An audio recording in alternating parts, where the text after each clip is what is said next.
In 2018, Lily and I went on a road trip on the lead up to Christmas. From Melbourne, we drove down to Phillip Island to spend a couple nights there before driving back to Melbourne so we could drive down the Great Ocean Road and spend a night in Port Campbell. The next day, we drove through the Otways back to Melbourne before jumping on a plane and flying over to Tasmania and renting a car and driving to Bruny Island to finish the trip. In part 1, we get up close and personal with koalas, drive around abusing local wildlife, and enjoy the awesome views of Phillip Island. We started with breakfast in Melbourne before practicing our secret handshake, grabbing some board games and hitting the road. It takes around an hour and a half to drive from Melbourne to Phillip Island, but this time lapse will show you in around 10 seconds. Look, you just go down the motorway over the bridge. And we have arrived at our Airbnb. So despite being called a tree house, it's actually just a room on top of a garage next to a tree, but it's still pretty nice. Look, it's got this deck outside. You've got to leave your shoes here because it's got a strict no shoe policy. And inside's got everything we need. Look, we've got a fridge, a microwave, a hot plate, a full-length mirror, double bed. If Lily gets out of the way, there's a lounge behind her with a TV, 2 chairs, and that table by the front door is perfect for ball games. So we left our bags at the Airbnb and went into town to try some local cuisine before driving around, exploring, getting up to all sorts of mischief. What is this? We got a roux. We got a roux. What are you doing, roux? Go home. You'll never be nothing. You're just like your father. We found somewhere to leave the car while we explored the coastline looking for a good view. Oh yeah, some old codgers. Old codgers loving a view. How's the view, codger? I was embarrassing Lily and she tried running away, but I got her and I made her sit on this bench for a photo shoot, but it wasn't good enough. I wanted to go deeper. So we continued plodding along looking for the perfect spot, and that's when we found this bench. We then agreed the only thing left to do here was film an epic drone montage.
Out of the way, it's time to hit the road and shout at more wildlife. Oi, goose! Get out of the road, you mug!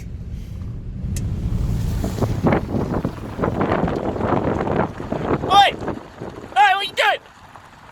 Oi, fuck off! Right, we're here at the next lookout and it's closed. Closed!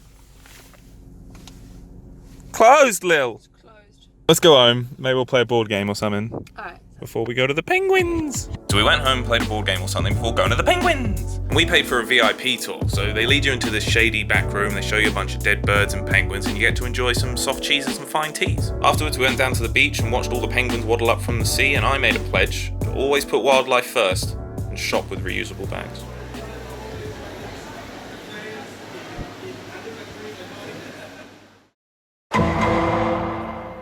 Day 2 started with breakfast at Cafe Lugano's. I had this, Lily had that, and it was pretty good. But now we were ready to see some koalas, so we drove over to the conservation centre, and in the car park they've got this massive tree, which turns out to be over 200 years old. But we were here to see koalas, baby! So we went inside and the receptionist told us what the go is. So the go is, it's $13 per adult, self-guided. It'll take 45 minutes to an hour to wander around our boardwalks and bush trails and commune with koalas. Yeah, cool. Do fun shit. Yeah, that's what we're here for. She also assured us that we'd be safe from drop bears. The drop bears are all in their pens at the moment. We don't need to bring helmets, Plenty sorry. of hoop snakes. Oh, Plenty of good hoop to snakes. know. Once you're inside, you enter this learning centre where you can hear all sorts of animal noises like kookaburras or the funky southern bullfrog. It's like aliens. They didn't have one for owls though, so I had to do it myself. It's Is that your owl? That's my owl. Okay. Lily tried doing an impression of a koala, but I wasn't impressed. I wanted to see the real deal, so we headed out onto the boardwalk to check him out. So it didn't take long walking around before we spotted one up in the trees. Look, there he is hiding up there. We saw 12 koalas in total just hanging out in the trees. But if you didn't know, koalas actually sleep for 20 hours a day, so don't expect too much from them. If you're lucky, you might catch one having a munch on some eucalyptus or even giving their chin a little scratchy scratch. The best part of our day was when one koala got up from the spot that he was sitting in, right? He walked along a bit of wood and then he sat down in a new spot. It was pretty crazy. Afterwards, we grabbed some dairy-free ice cream and reflected on the day so far. That was good.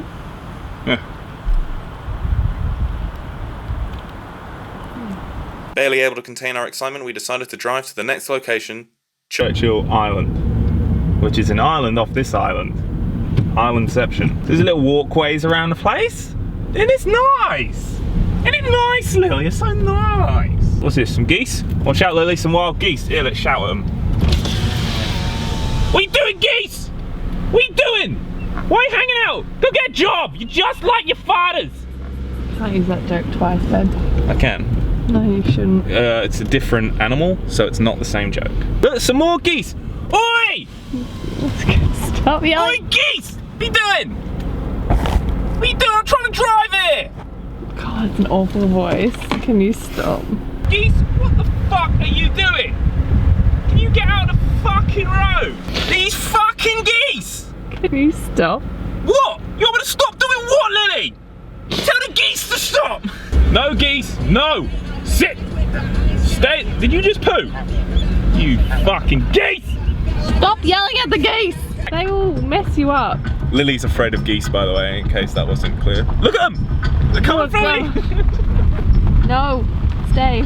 So we crossed the little bridge onto the island and found somewhere to park the car and then started doing the walking track. And this is it, you're looking at it, it's just this small track that goes all the way around the island. But I thought I'll get the drone in the air, look, so you can have a better view of the island from up top. And here you go, there it is. So that's Churchill Island right there. Lily and I currently stood right at the tip of it, just down there. Back up the top there, that's the little bridge that we crossed to get over from Phillip Island, which is just behind it, and mainland Australia's back that way. But it was time to leave, so we walked back to the car and drove to the final spot for our time on Phillip Island. We're here and we're gonna go down to this one.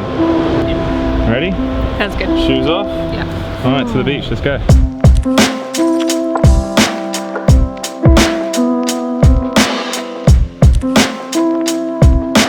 We made it, Lil. Look. We did. You're here, mate. Yeah. Pinnacles. Made it. No entry, Lil. Woo! Woo! Unstable. Woo!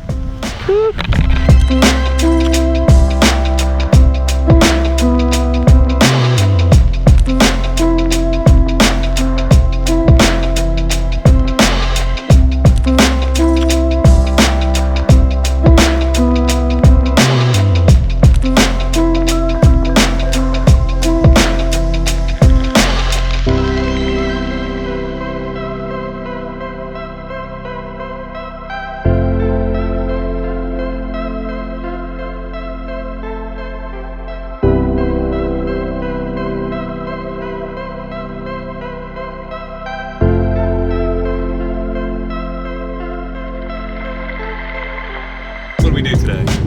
We went and saw, well, we had breakfast, we went and saw koalas, and then we just wandered for fucking hours. I got sunburn on my neck. Yeah. It's good. Now we're going for dinner.